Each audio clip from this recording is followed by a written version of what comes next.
এখন থেকে কোনো ধরনের চায়না অ্যাপ কিংবা রিসাইকেল কোনো কন্টেন্ট দিয়ে ফেসবুকে টাকা ইনকাম করতে পারবেন না। ফেসবুকে যখনই কোনো একটা ঘটনা ঘটে পরবর্তীতে ফেসবুক তার এগেনস্টে কিন্তু এ ধরনের স্টেপ গ্রহণ করে। যেমন ফলো ব্যাক টু ব্যাকের বিষয়ে ফেসবুক স্টেপ গ্রহণ করেছে। যারা অতিরিক্ত কমেন্ট করছেন, বিভিন্ন জায়গায় যে কমেন্ট করছেন, লাইক দিচ্ছেন, তাদের কিন্তু একটা রেস্ট্রিকশন দিয়ে দিচ্ছে। তারা আর কমেন্ট করতে পারছে না, লাইক করতে পারছে না, দেখা যাচ্ছে 2 দিন 3 দিন পর্যন্ত সেই আইডি থেকে কোনো কমেন্টই করতে পারে না। আমরা বলি না যে ভাই সাপোর্ট দেন, সাপোর্ট লাগবে নাকি, আমার এখানে একটা কমেন্ট করে যান, আমি গিয়ে সাপোর্ট দিয়ে আসবো। ভাই এই সাপোর্টের দরকার নাই। সাপোর্ট যদি দিতে ইচ্ছা হয় 20টা 50টা করে স্টার দেন, কত বড় আপনি সাপোর্টার দেখবো।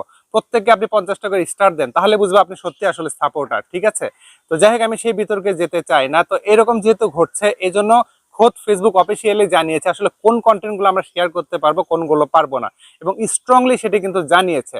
অর্থাৎ ফেসবুক এখন এই কন্টেন্টগুলোকে বলছে হচ্ছে রিসাইকেল কন্টেন্ট বা ওয়াটারমার্ক কন্টেন্ট। তো আজকে ভিডিওতে আলোচনা করার চেষ্টা করব যে রিসাইকেল কন্টেন্টটা আসলে কি। আমরা কিন্তু বুঝতে পারি না যে রিসাইকেল কন্টেন্ট কোনগুলো, সেগুলো নিয়ে আমি ডিটেইলস কথা বলবো। আশা করছি স্ক্রিনটা দেখে লক্ষ্য রাখবেন এবং ভিডিওটি শেষ পর্যন্ত কন্টিনিউ করবেন। আমি যেহেতু কমেন্টের রিপ্লে দেই, তেমনিভাবে একটি পোস্টে গিয়ে কমেন্টের রিপ্লে দিচ্ছিলাম, আমার নিজেরই পোস্ট। তো দিতে গিয়ে হঠাৎ করে ফেসবুক আমাকে এরকম একটা নোটিফিকেশন পাঠিয়েছে। এটা হচ্ছে ফ্ল্যাশ নোটিফিকেশন, সাধারণত এরকম আসে না।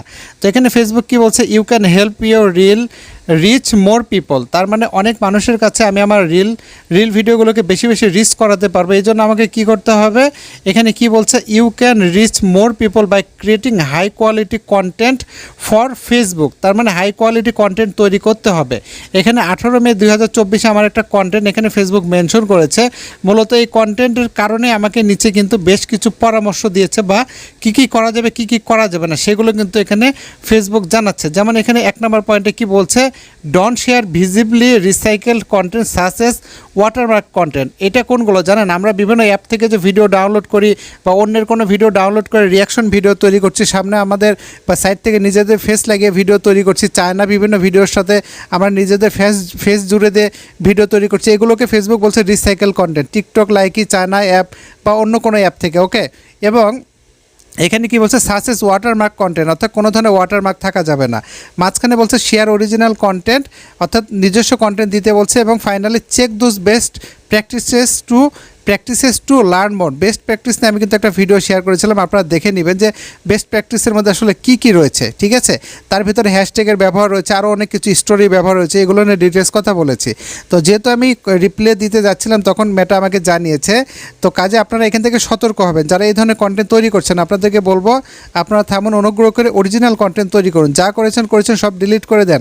যদি মনিটাইজেশন পেয়েও থাকেন তাহলে অনুগ্রহ করে এই কন্টেন্টগুলো ডিলিট করে দেন, তাহলে হয়তো আপনাদের মনিটাইজেশনটা টেকসই হতে পারে। অন্যথায় কিন্তু যে কোনো মতে আপনাদের মনিটাইজেশন চলে যেতে পারে। মেটা কিন্তু তেমনই জানাচ্ছে, কাজে রিসাইকেল কন্টেন্টকে আমরা অবশ্যই না করব ভিউয়ার্স। ওকে, এতক্ষণ আপনাদের দেখানোর চেষ্টা করলাম মেটা আসলে কি জানাচ্ছে। মেটা জানাচ্ছে যে এখান থেকে অবশ্যই আপনার অরিজিনাল কন্টেন্ট দিতে হবে, কোনো ধরনের রিসাইকেল কন্টেন্ট দেওয়া যাবে না। রিসাইকেল কন্টেন্ট যদি আপনি দেন তাহলে এখান থেকে আপনার আর্নিংটা হোল্ড করে রাখতে পারে। এবং সাম্প্রতিক সময়ে যে তথ্য আছে, যারা এই ধরনের রিসাইকেল কন্টেন্ট চায়না ভিডিওগুলো তৈরি করেছেন তাদের কিন্তু ইতিমধ্যে মনিটাইজেশন পলিসি ভায়োলেশন দেখিয়ে মনিটাইজেশন চলে গিয়েছে, এবং দেখবেন যে তারা ইতিমধ্যে লাইভ করছে তাদের পেজগুলোতে। আপনাদেরকে একটা নোট বলি, সেটা হচ্ছে যখনই দেখবেন কোনো একটা পেজ এবং আইডি থেকে হঠাৎ করে লাইভ টেলিকাস্ট করা হচ্ছে, যারা কখনো লাইভে আসতেন না তারা লাইভে আসছেন, তাহলে বুঝবেন যে তাদের আইডি পেজের অবশ্যই কোনো না কোনো ইস্যু এসেছে। কারণ লাইভ করলে সেই ইস্যুগুলো চলে যায়, এই জন্য তারা রেগুলার লাইভ করছে। তো আমি বলে থাকি যে ভাই, আপনি যদি সত্যি কোনো কারণে হয়তো বা এরকম ভিডিও দিয়ে আপনি মনিটাইজেশন পেয়েছেন, সাথে সাথে কোনো মায়া না করে, মিলিয়ন ভিউজ হোক আর মিলিয়ন রিচ হোক আর ফলোয়ার হোক, আর দয়া করে ভিডিওগুলো ডিলিট করে দেন। ফেসবুক বুঝার আগে, ধরার আগে যদি ডিলিট করে দেন, কারণ প্রত্যেকটা ভিডিওতে তো একটা ইউআরএল আছে, তাই না, লিঙ্ক আছে। যখন সেই লিঙ্কগুলো থাকবে না, মেটাতে এখানে কোনো ধরনের ক্লেম দিতে পারবে না। সব ভিডিওগুলো ডিলিট করে যদি নিয়মিত নিজের ভিডিও দেন, তাহলে ওই মনিটাইজেশনের মাধ্যমে কিন্তু আপনার ইনকামটা কন্টিনিউ চলবে, কোনো সমস্যা হবে না। বাট এই কথাগুলো অনেকেই কিন্তু শোনেন না। না শোনার ফলে ইতিমধ্যে যে মাসের পর মাসে এই সমস্যাগুলো হচ্ছে, পেমেন্ট হোল্ড হয়ে থাকছে, দেখা যাচ্ছে সে টাকাগুলো তারা তুলতে পারছে না, বিভিন্ন রকম রেস্ট্রিকশন ফেসবুক দিয়ে দিচ্ছে। এই জন্য এখন থেকে রিসাইকেল কোনো কন্টেন্ট ব্যবহার করা যাবে না। রিসাইকেল কন্টেন্টগুলো কোনগুলো হতে পারে, ধরুন রিসাইকেল বলতে আমরা কোনটা বলছি, আমরা একটা হয়তোবা দেখা যায় যে ভাঙড়ির দোকানদারের আসে না আমাদের বাড়িতে, এসে অনেক ধরনের জিনিসপত্র নিয়ে যায় এখান থেকে, হয়তোবা 7 আপ কোকের বোতল নিয়ে যায়, এইটা নিয়ে যায়, ওইটা নিয়ে যায়, টিন নিয়ে যায়। এই জিনিসগুলো নিয়ে গিয়ে তারা কি করে, পরবর্তীতে রিসাইকেল করে আবারও কিন্তু এখান থেকে প্রোডাকশন করে। এটাকে রিসাইকেল বলা হয়, ফেলনা বা ফেলে দেওয়া কোনো জিনিস। তো যেই ভিডিওগুলো আমরা ব্যবহার করছি, এটা হচ্ছে পুনরায় ব্যবহার হয়েছে, রিসাইকেল হচ্ছে। প্রথমে একজন তো ব্যবহার করেছে, হতে পারে সেটা টিকটকে বা চায়না কোনো অ্যাপে বা ইউটিউবে বিভিন্ন জায়গায়, সেটা যখন আমরা আনছি এটাকে ফেসবুক রিসাইকেল বলছে। কারণ ফেসবুক তো ডিরেক্টলি কোনো কোম্পানিকে এভাবে হিট করে বলতে পারে না যেখানে টিকটকের ভিডিও দিবেন না, এখানে লাইক ইট দিবেন না, কারণ এটা হচ্ছে তাদের বিজনেস পলিসি। তারা কখনো এইভাবে বলবে না, বাট স্যাম্পলগুলো আপনাদের সামনে নিয়ে আসবে, যেটা আমরা যারা ফেসবুক নিয়ে কাজ করি আমরা এই বিষয়গুলো গবেষণা করে বের করি। কাজে এই ধরনের কোনো ধরনের কন্টেন্ট যদি আপনারা দেন তাহলে কখনো এখানে লং রান টিকে থাকতে পারবেন না, আমি অনেস্টলি বলতে পারি। এখানে তারাই টিকে থাকবে ফেসবুকে, আমি হয়তো বা বেঁচে থাকি বা মারা যেতে পারি রে ভাই, আপনারা এই কথাটা নোট করে রাখবেন যে ফেসবুকে তারাই টিকে থাকবে যারা জেনুইন কন্টেন্ট ক্রিয়েটর, অন্যরা টিকে থাকতে পারবে না, পারবে না, পারবে না। তো যাই হোক, এই ছিল গুরুত্বপূর্ণ আজকের এই ভিডিওটি, আশা করছি আমি আপনাদেরকে বোঝাতে পেরেছি। বুঝাতে যদি পেরে থেকে অনুগ্রহ করে ভিডিওতে একটা লাইক দিবেন, বন্ধুদের সাথে শেয়ার করতে ভুলবেন না।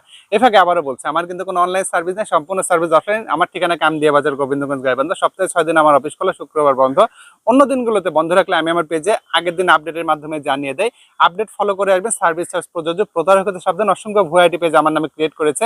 এই কুলাঙ্গারের আপনাদেরকে ইনবক্সে নক করতে পারে, টাকা পয়সা চাইতে পারে, ফেসবুকে পাসওয়ার্ড চাইতে পারে, ভুলেও তাদের ফাঁদে পা দিবেন না। তারা হচ্ছে প্রতারক, দেখা মাত্র তাদেরকে তাদের আইডি গুলোকে, পেজগুলোকে ব্লক করবেন, রিপোর্ট করে দিবেন।